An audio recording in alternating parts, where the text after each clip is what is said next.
하나님께서 오늘 저희들에게 주신 말씀은 사무엘상 4장 12절에서 22절 말씀입니다. 제가 봉독해 드리겠습니다. 당일에 어떤 베냐민 사람이 진영에서 달려나와 자기의 옷을 찢고 자기의 머리에 티끌을 덮어쓰고 실로에 이르니라. 그가 이를 때는 엘리가 길 옆 자기의 의자에 앉아 기다리며 그의 마음이 하나님의 괴로 말미암아 떨릴 즈음이라. 그 사람이 성읍에 들어오며 알림에 온 성읍이 부르짖는지라. 엘리가 그 부르짖는 소리를 듣고 이르되 이 떠드는 소리는 어찌 됨이냐. 그 사람이 빨리 가서 엘리에게 말하니 그때 엘리의 나이가 98세라. 그의 눈이 어두워서 보지 못하더라. 그 사람이 엘리에게 말하되 나는 진중에서 나온 자라. 내가 오늘 진중에서 도망하여 왔나이다. 엘리가 이르되 내 아들아 일이 어떻게 되었느냐. 소식을 전하는 자가 대답하여 이르되 이스라엘의 블레셋 사람들 앞에서 도망하였고 백성 중에는 큰 사륙이 있었고 당신의 두 아들 홈리와 비나스도 죽임을 당하였고 하나님의 괴는 빼앗겼나이다. 하나님의 괴를 말할 때 엘리가 자기 의자에서 뒤로 넘어져 문 곁에서 목이 부러져 죽었으니 나이가 많고 비대한 까닭이라. 그가 이스라엘의 사사가 된 지 40년이었더라. 그의 며느리인 비느하스의 아내가 임신하여 해산 때가 가까웠더니 하나님의 괴를 빼앗긴 것과 그의 시아버지와 남편이 죽은 소식을 듣고 갑자기 아파서 몸을 굽으려 해산하고 죽어갈 때 곁에 서 있던 여인들이 그에게 이르되 두려워하지 말라. 내가 아들을 낳았다 하되 그가 대답하지도 아니하며 관념하지도 아니하고 이르기를 영광이 이스라엘에서 떠났다 하고 아이 이름을 이가봇이라 하였으니 하나님의 괴가 빼앗겼고 그의 아버지와 남편이 죽었기 때문이며 또 이르기를 하나님의 괴를 빼앗겼으므로 영광이 이스라엘에서 떠났다 하였더라. 아멘. 오늘 말씀 가운데 전쟁에 패배했다라는 소식을 진중에서 베냐민 사람 중에 한 사람이 이스라엘 백성들에게 알리기 위해서 달려옵니다. 백성들 앞에서 하나님의 괴가 빼앗겼고 이스라엘이 완전히 패배했다는 것을 알리는 것이죠. 이스라엘 백성들은 참으로 그 소식에 하나님께 부르짖으며 슬퍼합니다. 엘리 제사장이 눈이 어두우니까 지금 어떤 일이 일어난지 잘 모르고 빨리 그 소식을 전해달라고 말을 하는 것을 봅니다. 그때 이 비극적인 소식을 전해줍니다. 괴도 뺏기고 사랑하는 아들 홈리와 비느하스도 전사했다라는 소식을 전해줍니다. 특별히 언약궤가 빼앗겼다는 소식을 듣는 순간 18절에 그 소식을 들을 때 엘리가 자기 의자에서 뒤로 넘어져서 문 곁에서 목이 부러져 죽었으니 두 가지 이유를 설명하고 있습니다. 첫째는 나이가 많고 또 비대한 까닭이다 이렇게 설명하고 있어요. 비대하다라는 이 말씀은 몸이 기름으로 이제 점점 몸이 둔해졌다는 뜻인데요. 성경에서 이 비대해졌다 무엇인가 몸이 또는 마음이 비대해졌다 증가했다 이 표현은 마음이 완악해졌다 또 영적으로 둔해졌다라는 그런 의미로도 상징적으로 쓰일 수가 있습니다. 그러한 부분을 생각하게 하는 거예요. 이 엘리 제사장이 사실 사무엘의 어머니인 한나가 그렇게 간절히 기도하는 것을 보고 술 취했다라고 오해할 정도로 이 성전에서 간절하게 기도한 여인을 분별하지 못할 정도로 비대해졌다라는 것을 저희들이 생각하지 않을 수 없는 겁니다. 오늘도 마찬가지예요. 몸이 비대해졌다라는 건 단순히 그냥 살이 쪘다라는 이 표현 이상으로 영적으로 또 마음도 많이 둔해졌다라는 것을 상징적으로 말하는 것이고 이것은 또 이스라엘의 영적인 상태를 또 말하는 것이죠. 이러한 소식을 또 비느하스의 아내가 듣습니다.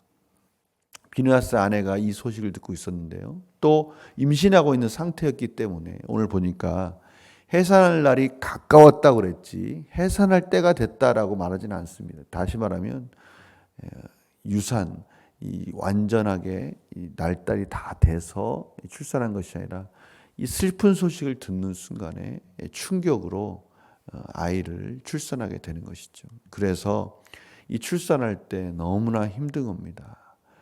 그리고 그 힘든 과정 속에 며느리도 비느하스의 아내도 죽음을 맞이하게 되는 것이죠. 그러면서 그 아들의 이름을 이가봇이다 이렇게 져라. 이가봇이다 지어달라. 아들을 낳았으니 기뻐하라라는 이 말이 들리지도 않는 거예요. 특별히 오늘 말씀 가운데 보니까 이 사랑하는 비느하스의 아내조차도 하나님의 영광이 떠났다. 우리의 영광이 어디 있느냐. 이러한 이름에 이가봇이라는 이름을 지으면서 참으로 슬퍼하며 죽어가는 그런 모습을 저희들이 보게 됩니다. 오늘 참 공통적인 게 있어요. 엘리도 그러고 이 비느하스의 아내도 그렇고 지금 이 현실이 참 힘들고 어렵지 않습니까? 그런데 가장 힘들고 어려운 것이 뭡니까? 하나님의 언약궤가 이스라엘에서 떠났다는 거예요. 이 말은 하나님의 임재가 이스라엘에서 떠났다.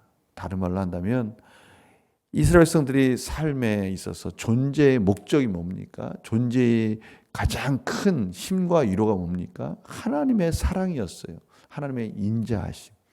또 그런 하나님의 인자하심은 하나님의 언약궤가 그들 중에 있음으로 확인이 되었습니다. 그런데 모든 사랑하는 아들, 비느하스 같은 경우는 사랑하는 남편, 또 아버지, 시아버지가 죽었다는 그 소식도 슬프지만 무엇보다도 하나님의 사랑이, 하나님의 인자하심이 이스라엘에서 떠났다는 것이 정말 슬픈 일인 것입니다. 저희 교회 올해 주제 성구가 시편 63편 3절이지 않습니까? 주의 인자하심이 생명보다 나음으로 내가 주를 찬양하나이다. 우리의 삶에 있어서 정말 중요한 것은 하나님의 인자하심이죠. 영원한 생명을 이끌어 주시는 하나님의 그 인자하심, 그것이 지금 떠났다는 거예요. 얼마나 비참한 삶을 살게 됐는가. 이스라엘이 얼마나 이제 어둠 가운데 이제 거하게 됐는가. 이러한 상황을 설명해 주고 있습니다.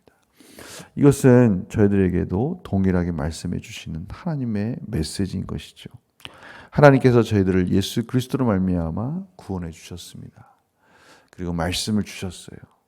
그런데 저희들이 이런 하나님의 놀라우신 은혜 가운데 하나님 주신 그 말씀을 소홀히 여긴다면 하나님의 말씀하시는 그 교훈과 책망과 바르게 함과 의로 교육하면서 저희들을 하나님의 온전한 사람으로 만들어가고 계시는 그 하나님의 사랑에서 저희들이 그것을 떠나고 소홀히 여긴다면 저희들 삶이 참으로 이러한 비참한 삶으로 살아갈 수 있다는 것을 지금 말씀해 주고 계시는 거예요.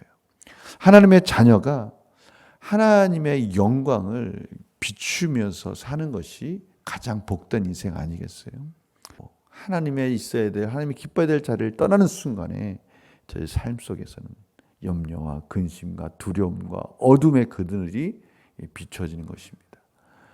오늘 이스라엘 백성들이 바로 자신들도 모르게 하나님의 말씀에서 떠나 있고 하나님의 법궤 언약궤를 기껏 이 우상을 섬기듯이 그렇게 이용하고 있는 그들의 삶 속에 하나님께서 그들을 하나님의 백성답지 못한 그들의 지금 상태가 어떠한지를 지금 처절하게 보여주고 계시는 것입니다. 요한일서 2장 16절에 보면요.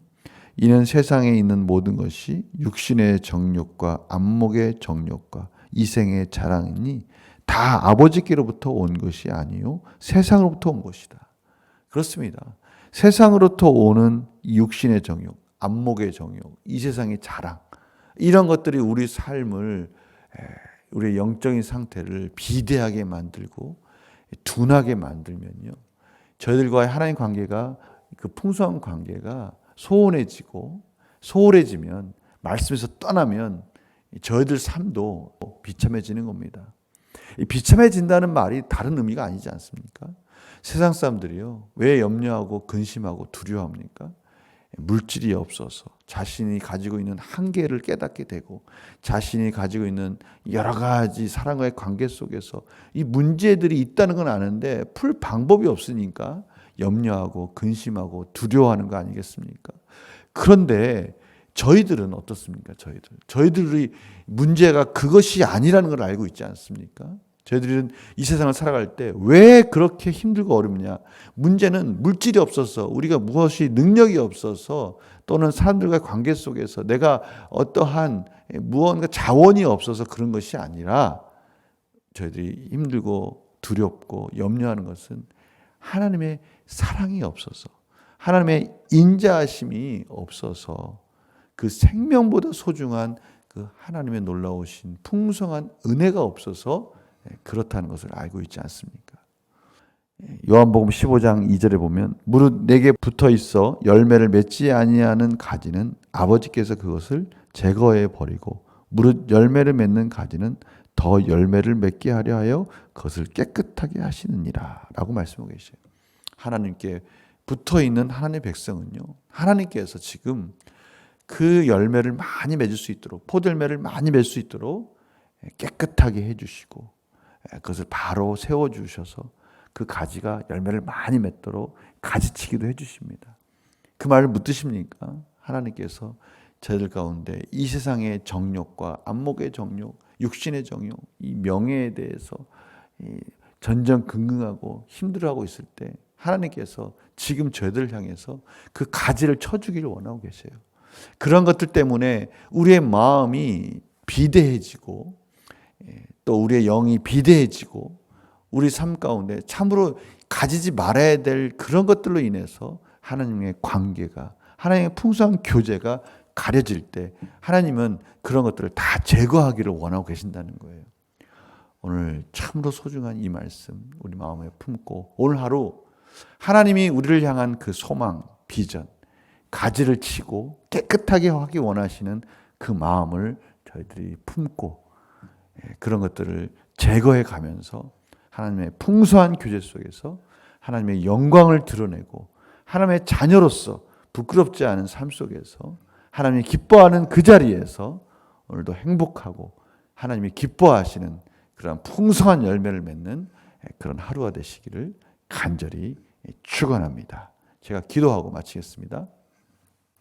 하나님, 오늘 엘리와 비느하스의 아내가 하나님의 영광이 떠난 것을 보고 슬퍼하고, 하나님의 인자하심이 떠난 것을 보고 슬퍼하는 모습을 저희들이 봅니다. 이 비참하고 절망적인 상황이 저희들의 가진 것이 없어서, 능력이 없어서가 아니라 하나님과의 풍성한 교제 속에서 은혜가 없기에 오는 슬픔이라는 것을 저희들이 오늘 하나님의 말씀으로 듣습니다. 저희들 삶 가운데 이러한 하나님과의 풍성한 교제를 막고 있는, 비대하게 하는 것들이 있다면 제거해 버리게 하여 주시옵시고, 오직 말씀 안에서 하나님께 영광을 드러내는 그러한 자리 가운데 저희들이 승리할 수 있도록 인도하여 주시옵소서. 하나님의 영광을 받고 그 풍성한 영광을 반사하고 비추는 자의 삶을 사는 저희들의 삶이 되게 하여 주시옵소서. 감사드리며 예수님의 이름으로 기도드립니다. 아멘.